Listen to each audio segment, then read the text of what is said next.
세상의 희망이 되는 또 한 주간을 살아가시기를 바랍니다. 설 연휴 기간 동안에 김해공항에서 또 한 번의 여객기 또 참사가 있었습니다. 승객 전원이 비상 탈출을 해야 할 만큼 아주 위급한 그런 사고였었는데요. 비행기의 상당 부분이 불에 탔어요. 그러니까 조금만 조치가 늦었더라도 많은 사상자가 날 수밖에 없는 아주 아찔한 사고였다고 할 수 있습니다. 얼마 전에 무안공항 사고도 있었는데 이번에 또 이런 사고가 나면서 참 우리가 참 늘 불안한 세상을 살아가야 되는구나라는 생각을 한 번 더 하게 되었습니다. 근데 이번 탈출 과정에서 가장 큰 장애물이 되었던 것이 무엇이었는가? 이 탑승객들 이야기를 들어보면 선반에 있는 자신들의 짐을 챙기느라고 탈출로가 막혀가지고 아수라장이 됐다는 거예요. 뭐 선반 위에 짐들 안에 대체 뭐가 들어있는지, 얼마나 중요한 것이 들어있는지 모르겠습니다만은 생명보다 중요한 것이 무엇입니까? 그래서 원래가 이게 비행기 안에 이런 화재 사건이 났을 때는요, 특별히 이 비행기 사고는 통로가 좁아요. 그리고 안에 일단 발화가 시작이 되면 급속도로 이게 불이 번지기 때문에 짐을 가지고 간다는 건 있을 수가 없는 일입니다. 그래서 비행기 사고는 무조건 탈출을 할 때는 빈몸으로 탈출을 해야 되는 겁니다. 그런데 실제로 이와 같은 비행기 사고들이 있을 때마다 가장 큰 참사를 불러일으키는 이유 중에 하나가 바로 이 짐에 대한 집착 때문에 대형 참사로 이어지는 경우들이 많이 있다는 것입니다. 그 위급한 순간에 가장 중요한 것이 뭡니까? 생명보다 귀한 것이 무엇입니까? 그 순간에 올바른 판단을 해야지요. 여러분, 무엇이 가장 중요합니까? 내게 있어서 또 우리에게 있어서 가장 중요한 것이 무엇입니까? 그 위급한 순간에 가장 중요한 그것, 바로 그게 가치관이에요. 내가 평상시에 무엇에 가치를 두고 어떤 생각을 가지고 살아가느냐에 따라서 위급한 생각에 내 몸이 반응을 하는 겁니다. 그릇된 가치관은 자신만 불행하게 만드는 것이 아니라 타인을 불행하게 만들고 모든 일을 불행하게 만드는 거죠. 이 그릇된 가치관이 공공의 적이 되는 겁니다. 지금 세계는 코로나 이후에 세계화 시대에서 이제는 블록화 시대로 급격히 변화되고 있습니다. 기후의 환경 문제, 골든타임을 놓치면 안 된다 해서 과거에 세계 지도자들이 함께 머리를 맞대고 탄소 중립 선언이라든지 또 친환경적인 여러 가지 많은 정책들을 내어놓았습니다. 그리고 그것을 이제 실천하기 위해서 전 세계가 함께 합의를 도출해 나가는 과정 속에 있을 때에 갑자기 코로나 사태가 전 세계적으로 일어났죠. 그리고 코로나 사태가 일어나게 되면 이제 종식이 되게 되면 뭔가 좀 나아질 줄 알았는데 우크라이나 전쟁이 일어나게 되면서 세계는 정반대되는 방향으로 나아가기 시작했습니다. 이제는 세계화를 버리고 강대국들 중심으로 패권주의와 그리고 자국 중심주의의 신냉전 시대가 도래하고 있습니다. 이제는 경제 블록화, 정치 블록화 현상까지 일어나니 이 블록화라고 하는 것이 뭐냐? 이제는 우리가 이쪽 편도 좀 들고 저쪽 편도 들고 그래서 정치는 어느 쪽과 경제는 어느 쪽 이런 걸 우리가 스스로 좀 선택을 해가지고 줄타기를 할 수가 있었는데 이 블록화 시대는 우리가 어느 한쪽에 선택을 해야 되는 거예요. 어느 쪽 블록을 우리가 선택을 할 것인가. 그래서 양다리 외교라는 거 이런 것들이 이제는 어려워지는 시대가 되었다. 아주 굉장히 극단으로 지금 치닫고 있는 그런 신냉전 시대를 이제 우리가 살아가게 되었습니다. 그러다 보니까 나라들이 이제는 온 인류의 살 길을 찾기 위해서 함께 머리를 맞대고 우리가 희생해야 될 것이 뭐냐, 우리가 손해보아야 될 것이 뭐냐, 이런 것들을 우리가 마음에 결단을 해야지 되는데 이제는 철저하게 자국 중심주의로 가다 보니까 군사력을 키우는데 오히려 더 많은 재정을 투입하고 또 경제력을 높이기 위해서 이런 블록화 현상들이 계속해서 일어나고 있단 말이죠. 여러분, 그러나 그 무엇보다도 중요한 것이 뭐예요? 생명 아닙니까? 아무리 군사력이 높아지면 뭐해요? 아무리 경제력이 높아지면 무엇합니까? 우리가 살아가야 될 이 지구촌, 이 기후 환경이 멸망을 향해서 나아가는데 우리가 모든 것 다 잃어버리고 난 후에 우리만 잘 먹고 잘 산다? 이제 여러분 그런 시대는 지났습니다. 지구가 멸망을 하게 되면은 그 돈이 무슨 의미가 있고 군사력이 무슨 의미가 있겠어요? 그 어떤 것보다 중요한 것이 무엇인지를 세계 지도자들이 알고 그것을 위해서 지금 같이 의논하고 함께 협력을 해야 되는 이와 같은 시대에 이제는 점점 더 분열을 하고 있고 쓸데없는 거에 모든 걸 지금 다 투자하고 투입하고 있지 않습니까? 세계를 이끌어 나가는 지도자들이 이 모양이 꼴이면 여러분 과연 우리가 살아가는 이 지구촌이 무슨 희망이 있겠느냐 말이죠. 그러니까 오늘 이 시대를 바라보면서 점점 더 우리의 마음이 씁쓸한 겁니다. 이와 같은 현실을 보면서 오늘 이 시대를 살아가고 있는 우리 그리스도인들이 대항해 싸워야 될 가장 큰 적은 뭘까? 그것은 바로 그릇된 가치관입니다. 이것은 낮과 밤의 가치관이라고 말할 수 있는데요. 오늘 사도 바울은 본문 4절로 5절에서 이렇게 표현하고 있습니다. 같이 한번 읽어볼까요? 시작. 형제들아 너희는 어둠에 있지 아니하며 그날이 도둑같이 너희에게 임하지 못하리니 너희는 빛의 아들이요 낮의 아들이라. 우리가 밤이나 어둠에 속하지 아니하나니. 여기서 도둑같이 임하는 그날이라고 했는데 여기서 도둑같이 임하는 그날은 언제를 말하는 겁니까? 예수님께서 이 땅에 다시 오셔서 이 세상의 어두움을 심판하시는 그날을 말하는 거예요. 우리가 흔히 말해서 마지막 날이라고 이야기하는 최후의 심판날을 의미하는 것이죠. 그런데 그 날이 빛의 자녀여 낮의 아들인 그리스도인들에게는 도적같이 임하지 않는다는 거예요. 맞습니까? 왜 그럼 그리스도인들에게는 그와 같은 최후의 심판날이 마지막 날이 하나님께서 이 세상의 모든 어둠을 심판하시는 그 날이 우리에게는 왜 도적같이 임하지 않느냐? 우리는 늘 마라나타 신앙을 가지고 살아가잖아요. 언젠가 주님의 그날이 도적같이 임한다는 것을 알기 때문에 우리는 깨어있는 삶을 살아가는 거고 정신을 차리고 살아가는 거죠. 그러니까 오늘 여기서 말하는 것은 바울이 너희가 깨어있을 때 너희가 정신을 차리고 살아갈 때 너희는 그날을 도적같이 만나지 않을 거야 라고 말씀하고 있는 거예요. 그러나 우리가 만약에 깨어있지 못하고 잠들어 있으면 우리도 역시 마찬가지로 도적같이 그날을 맞이하게 되는 거죠. 바울은 세상을 둘로 나누어서 생각합니다. 낮과 밤, 낮에 속한 자들과 밤에 속한 자들, 빛에 속한 자들과 어두움에 속한 자들. 근데 이 두 가치관이 이 마지막 시대에는 강하게 충돌을 합니다. 그리고 그 마지막 날에는 누가 승리를 하죠? 어둠이 승리를 합니까? 빛이 승리를 합니까? 빛이 승리를 하게 됩니다. 어둠이 승리하는 거 아닙니다. 빛이 승리를 하게 됩니다. 그런데 마지막 때에 이 빛이 승리하기까지 그러면 이 시대를 살아가고 있는 우리 그리스도인들은 어떤 삶을 살아가야 되느냐? 종말 신앙을 가지고 깨어 있어야 된다는 거예요. 깨어 있어야 된다. 정신을 차려야 된다라고 말씀하고 있습니다.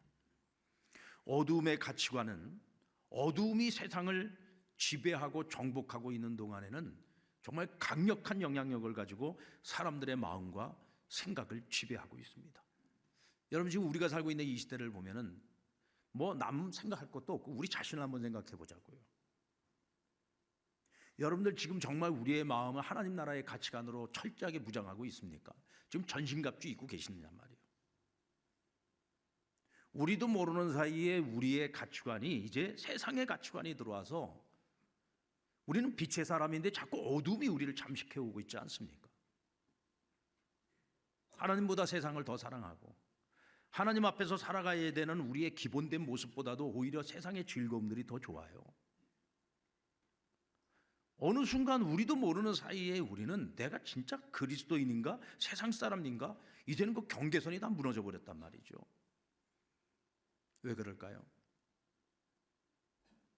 그건 세상의 어둠이 강력하기 때문입니까?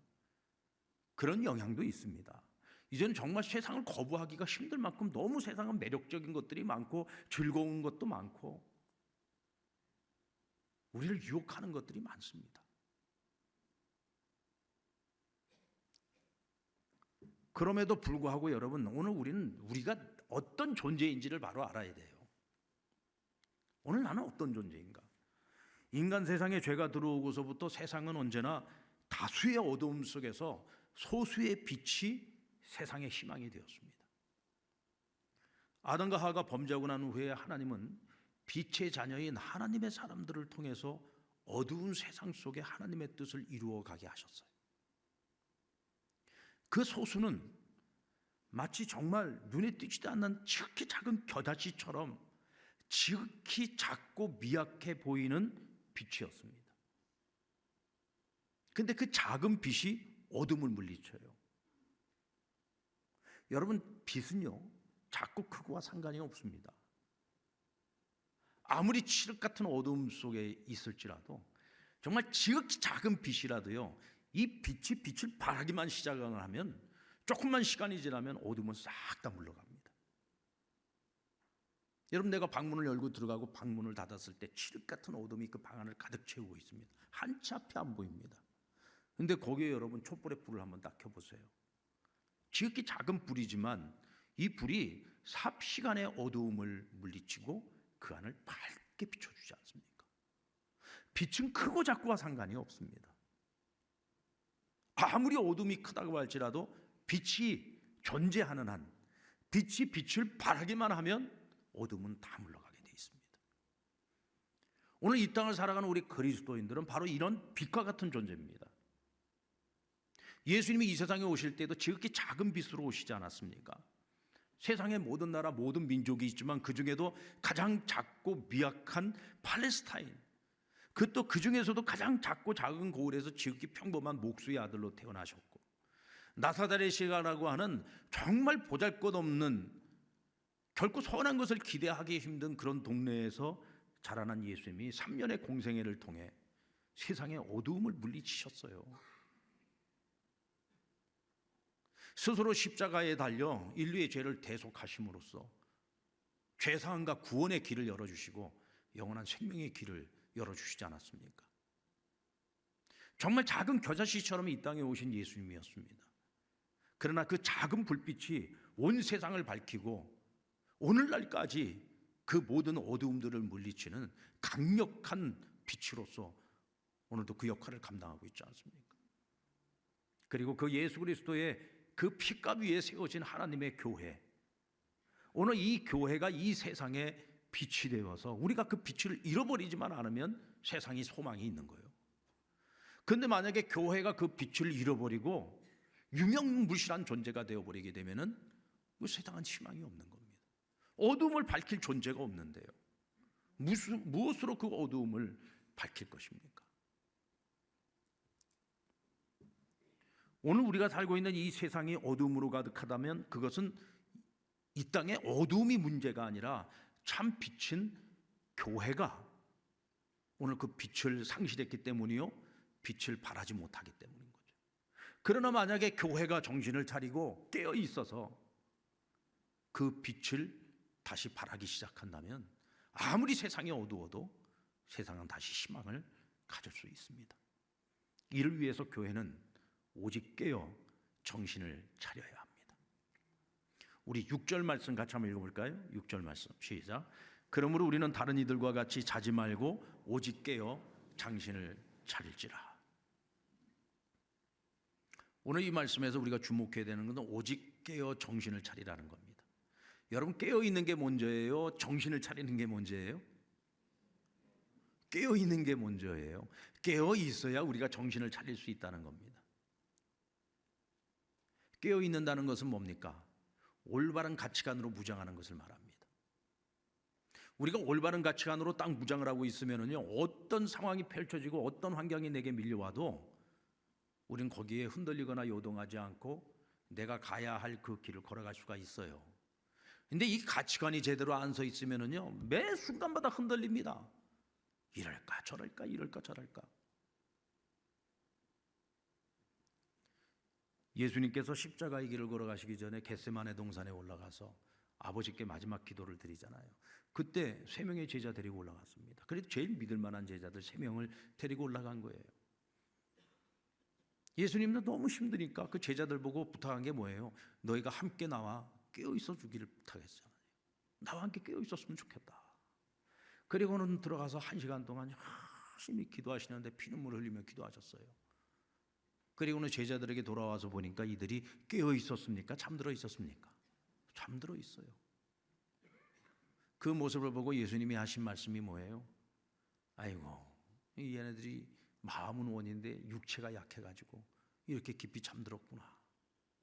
여러분, 말이 좋아서 그렇죠.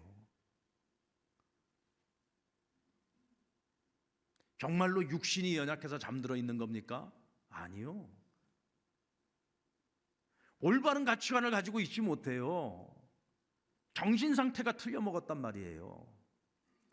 3년 동안이나 예수님을 따라다니면서 그렇게 배웠고, 오늘 이 겟세마네 동산에 올라오기 전에도 예수님이 자신이 가야 할 그 길에 대해서 끊임없이 말씀하셨잖아요. 앞으로 일어날 일들에 대해서 계속 말씀해 주셨잖아요. 앞으로 너희가 걸어가야 될 길은 바로 이런 길이라고 계속 말씀해 주셨잖아요. 그런데도 아직도 이들의 가치관은 지극히 세상적 가치관이에요. 하나님 나라의 가치관으로 무장이 안 돼 있어요. 지금 이후에 주님이 걸어가셔야 될 그 길, 앞으로 자기들이 걸어가야 될 길이 뭔지도 몰라요. 정신이 깨어 있지를 않아요. 그러니까 그 위급한 상황에서 예수님은 피눈물을 흘리면서 기도하고 계시는데, 그런 예수님의 통곡하는 그 기도를 들으면서도 그들은 잠들었단 말이에요. 왜 그러냐? 그 정신 상태가 안 돼 있으니까 몸이 잠드는 거예요. 이게 여러분, 제대로 된 가치관으로 자신들의 사명이 뭔지, 앞으로 가야 될 길이 무엇인지를 알면은 몸이 여러분 암만 피곤하고 힘이 들어도 그 시간에 깨어 있을 수밖에 없는 거죠.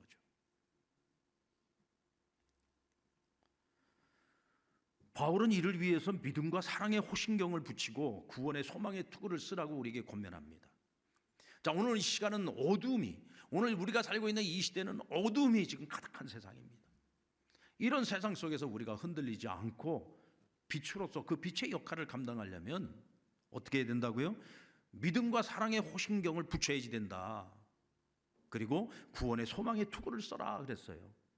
자, 그렇다면 오늘 우리가 무장해야 되는 우리의 그 하나님 나라의 가치관은 뭐냐? 믿음, 소망, 사랑입니다. 우리 한번 따라볼까요? 믿음, 소망, 사랑. 예수님께서 이 세상에 오셔서 하나님 나라는 믿음과 소망과 사랑에 있다고 말씀을 하셨어요. 근데 사람들이 그런 예수님을 비웃습니다. 사람들이 생각하는 하나님의 나라는요, 그런 것에 있지 않았어요. 세상의 힘과 권능과 능력을 가지고 세상을 확 뒤집어서 이 땅에 전해보지 못했던 그런 세상이 세워지기를 사람들은 다 바랬어요. 예수님이 그거 해주기를 바랬던 거예요. 그래서 예수님을 메시아라고 믿었던 것이고, 그래서 호산나로 예수님을 외쳤던 겁니다. 그런데 예루살렘에 입성하신 예수님이 하시는 말씀을 들어보면 그것과는 정반대되는 걸 자꾸 말씀을 하세요. 믿음, 소망, 사랑, 이 하나님의 나라야. 믿음, 소망, 사랑만이 우리에게 희망이야 라고 말씀을 하시는데, 이 사람들이 들어볼 때 뭔 저런 유약한 소리를 해가지고 무슨 세상을 뒤집어, 아유 우리가 생각했던 메시아가 아니야. 그러니까 호산나를 외치던 그 입술로 저 예수를 십자가에 못 박으라고 외친 것 아닙니까? 결국은 3년을 쫓아다녔던 제자들도 예수님 붙잡히시던 그날 밤에 다 도망치지 않았습니까? 그러니까 세상 사람들이 볼 때의 믿음, 소망, 사랑이라고 하는 거는요, 정말 매력적이지 않아요. 그런 유약한 소리 해가지고 그걸 뭔 세상을 갖다 뒤집어 엎겠다는 거야? 뭔 세상을 변화시키겠다는 거야? 전혀 매력적이지 않아요. 근데 여러분, 정말 세상을 뒤집어 엎은 것이 뭐예요? 힘과 권력입니까? 그것은 세상을 어지럽혔죠. 세상을 혼란스럽게 만들었죠. 자신들이 가지고 있는 힘과 권력과 그 능력을 가지고서 세상에 평화를 가져오겠다고 외쳤던 로마는 팍스 로마를 외쳤지만은 결국은 역사의 무대에서 완전히 사라져버리고 없지 않습니까? 그들은 세상을 혼란스럽게 만들었지 세상에 평화를 가져오지 않았어요. 더 좋은 세상을 만든 게 아니라 더 어지러운 세상을 만들었죠. 그러나 믿음, 소망, 사랑을 자신의 삶으로 실천하셨던 예수님은 구원의 길을 열어주셨고, 평화의 길을 열어주셨고 이 땅에 하나님의 나라가 임하게 만드셨습니다. 할렐루야. 여러분, 그 거대했던 그 로마 제국, 기독교를 핍박했던 로마 제국이 무엇 앞에서 무너졌습니까? 결국은 기독교 앞에서 무너졌잖아요. 믿음과 소망과 사랑에게 무너졌어요. 그럼 나중에는 로마가 기독교 국가로 변화되지 않습니까? 여러분, 스며든다는 말이 있죠. 기독교는 스며드는 종교예요. 힘과 무슨 대단한 능력을 가지고 뭘 다 때려 엎어가지고 그런 게 아니고, 믿음, 소망, 사랑은 마치 물 흐르듯이 스며드는 거예요. 이게 별것 아닌 것 같은데, 아무것도 아닌 것 같은데, 이게 스며들어 가지고 나중에는 그 거대한 제국을 무너뜨려 버린다니까요. 이게 교회입니다. 이게 복음의 능력이에요. 이것이 예수님이 우리에게 말씀하시는 하나님의 나라의 가치, 믿음, 소망, 사랑인 겁니다. 하나님을 향한 절대 믿음, 예수 그리스도를 통해서 우리에게 주어진 구원의 소망,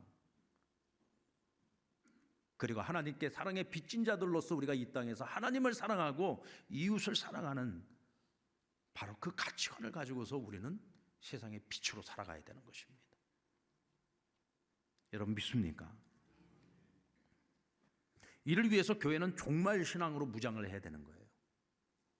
종말신앙이 뭡니까, 여러분? 주님이 이 세상에 다시 오시면 어둠을 심판하신다.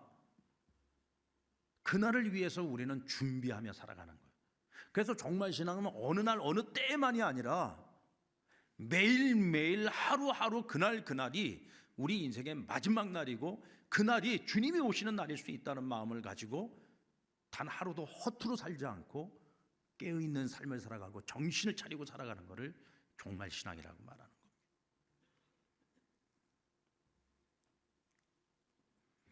여러분, 종말은 역사의 종말도 있지만 개인의 종말도 있어요. 사실 우리 그리스도인들에게는 개인의 종말이나 역사의 종말이나 별 차이가 없습니다. 오늘이라도 하나님께서 우리 오라 하시면 우린 가야 돼요. 내 삶에 죽음이 찾아오면 우리는 모든 것 다 내려놓고 오늘이라도 가야 되는 겁니다. 우리 하루 일을 알 수가 없어요. 한 치 앞도 내다볼 수 없는 게 우리 인생 아닙니까? 왜 우리가 방심하지요? 우리에게 남은 날이 많다고 생각을 해요.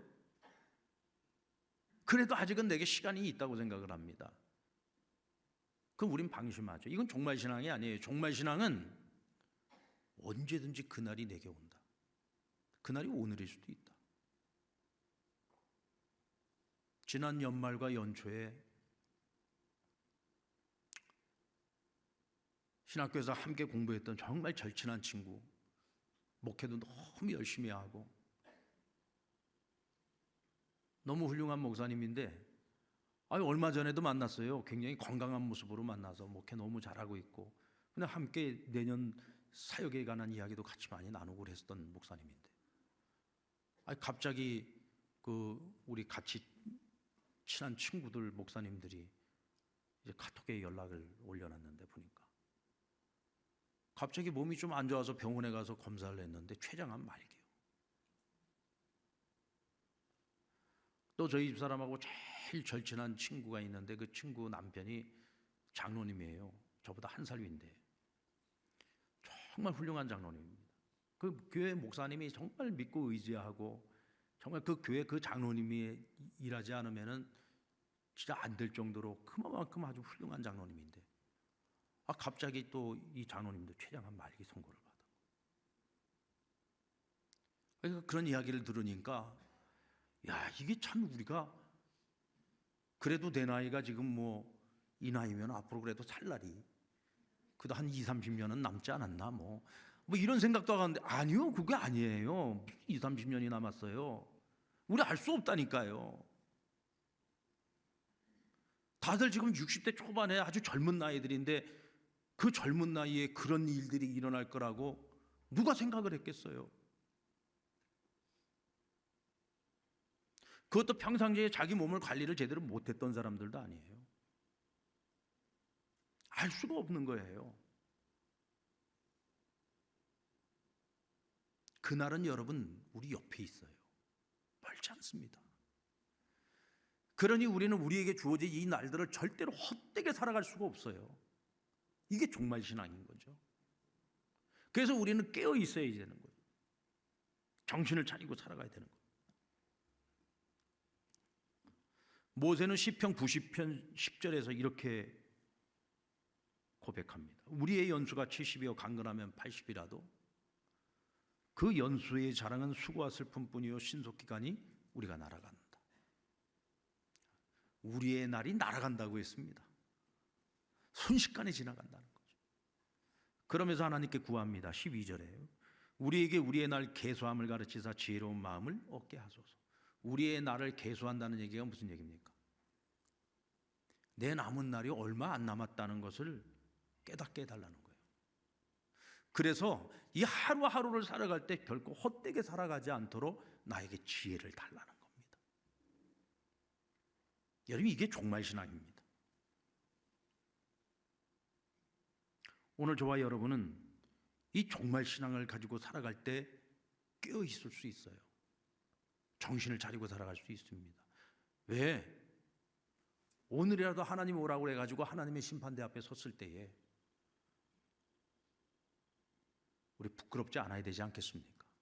그래서 제가 우리 그 친구 목사님이나 저희 아내 남편 되시는 그 장로님, 제가 그분들 그 얘기를 들으면서 만약 그분들이 살 날이 이제 얼마 안 남았다고 할지라도 처음에는 제가 참 마음이 힘들었어요. 그런데 시간이 지나고 그분들의 삶을 돌아보니까 그런 생각이 들어요.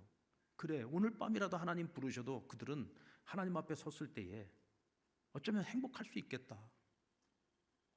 하나님께서 그래, 니네들 내 나라를 위해서 많이 애쓰고 수고하다가 왔구나.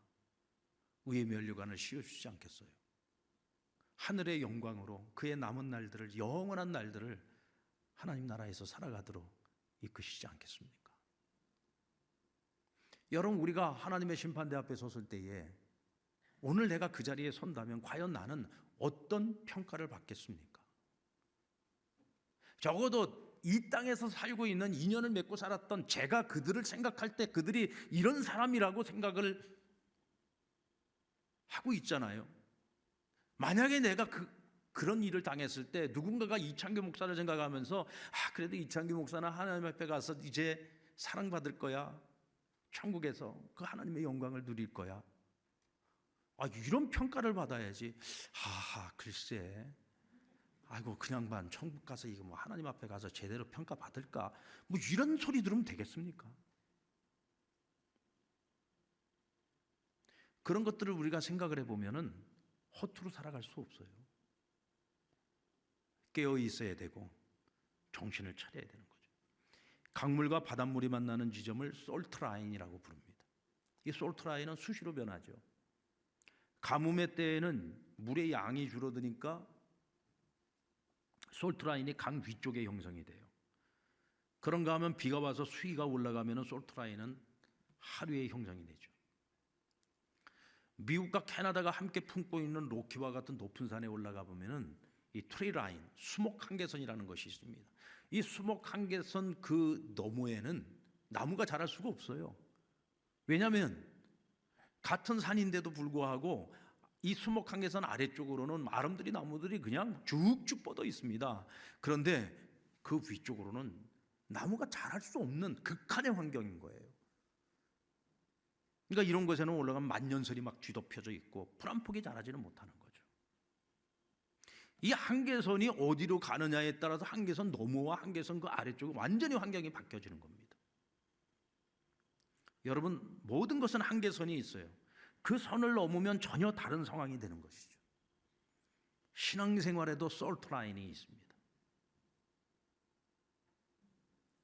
우리가 매일매일 하루하루를 신앙인으로서 우리가 하나님 앞에서 하나님과의 관계 속에서 우리가 기본적으로 하는 것들이 무엇입니까? 예배생활이죠.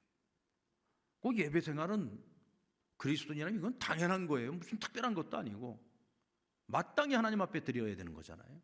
예배생활을 잘 드리고 매일같이 하나님의 말씀을 읽고 그날 주시는 영의 양식을 먹으며 묵상하고 그리고 기도하고 또 교회를 섬기며 성도들과 함께 신앙의 교제를 나누고 또 우리가 세상에서 살아가면서 복음을 전하고. 이건 여러분 특별한 일이 아니잖아요. 그리스도인이라면 당연히 해야 되는 거고 마땅히 해야 되는 기본이죠. 아멘. 아유 목사님 그게 왜 기본입니까? 힘들고 어려운 일이죠. 안 하니까 힘들고 어려운 거죠. 이거는 당연한 거예요. 마땅한 거예요. 우리 하루 세끼 밥 꼬박꼬박 챙겨 먹는 거하고 똑같은 거예요. 당연한 것인데 우리가 이 하루를 마지막 하루라는 마음으로 살아갈 때에 이 당연한 건 제일 먼저 내가 해야 하는 일들인 겁니다. 이건 우선순위예요. 특별한 일이 아니지만 늘 해왔던 일이고 그냥 해야 하는 일입니다. 그래서 나는 그날 하루하루를 그렇게 살아갑니다. 그러면 세상의 죄가, 세상의 어두움이 아무리 극성을 부려도요, 그것들이 우리의 삶을 침범하지 못합니다. 우리의 생각을 침범하지 못해요. 그러나 그것이 반대로 되면 어떻게 되느냐? 어느 순간 어두움이 우리 안에 밀려와서 내가 그리스도인인지 세상 사람인지 전혀 구분이 안 돼요. 한계선이 완전히 다 무너져 버린 거예요. 그러다 보면 내가 뭘 해도 열매가 없어요. 결국은 삶이 허무해지는 순간이 찾아오게 되는 겁니다. 우리 신앙생활의 솔트라인이 무너지지 않으려면 여러분 종말 신앙을 꼭 가지시기 바랍니다. 깨어있어 정신을 차려야지 돼요. 오늘이 내게 주어진 마지막 하루라면 우리는 무엇을 할 겁니까? 사과나무 하나 심을 겁니까? 그래요. 사과나무 하나 심는 것도 괜찮아요. 근데 그 심정으로 우리가 매일 해왔던 거 하면 돼요. 혹시 우리가 그와 같이 기본을 제대로 못하고 살아왔다면 이제부터라도 그 기본을 제대로 하고 살면 돼요. 오늘 하루 내가 하나님을 예배하고 말씀과 기도 가운데 하나님 말씀을 따라 말씀대로 실천하고 살아보려고 애를 써보고, 또 복음을 누가 전할 겁니까? 복음으로 구원받은 내가 전하지 않으면 누가 전하겠어요? 당연히 해야 될 일, 하나님 우리에게 맡겨주신 사명을 위해서 그날 하루하루 그냥 살아가는 거예요. 무슨 대단한 거를 하는 것이 아닙니다. 그냥 마땅한 거 하는 거예요. 그런데 우리는 그것만 가지고도 세상에 빛을 비출 수 있어요. 어두움을 물러가게 만들 수 있단 말이에요. 여러분 그게 바로 교회입니다. 교회는 여러분 그런 존재인 거예요. 그냥 세상에 교회가 존재하는 것만으로도, 교회가 가장 기본적인 것을 그냥 하기만 해도 교회는 세상에 빛이 되고 어두움을 물리칠 수가 있어요. 근데 우리가 그 빛을 잃어버리면 세상은 어두움으로 가득해집니다. 희망이 없는 거예요. 오늘 우리 한 사람 한 사람, 우리 그리스도인들이 기본을, 해야 할 일을, 마땅한 일을 하루도 거르지 않고 그저 실천하며 살아간다면 세상은 희망이 있습니다. 분명히 세상은 더 나아질 겁니다. 그러나 우리가 그것을 포기했을 때 세상은 망합니다. 멸망할 수밖에 없습니다. 오늘 그 책임이 저와 여러분에게 있다는 사실을 기억하시고 깨어있는 삶을 살아가고 정신을 똑바로 차리고 살아갈 수 있는 저와 여러분 될 수 있기를 주님의 이름으로 축원합니다.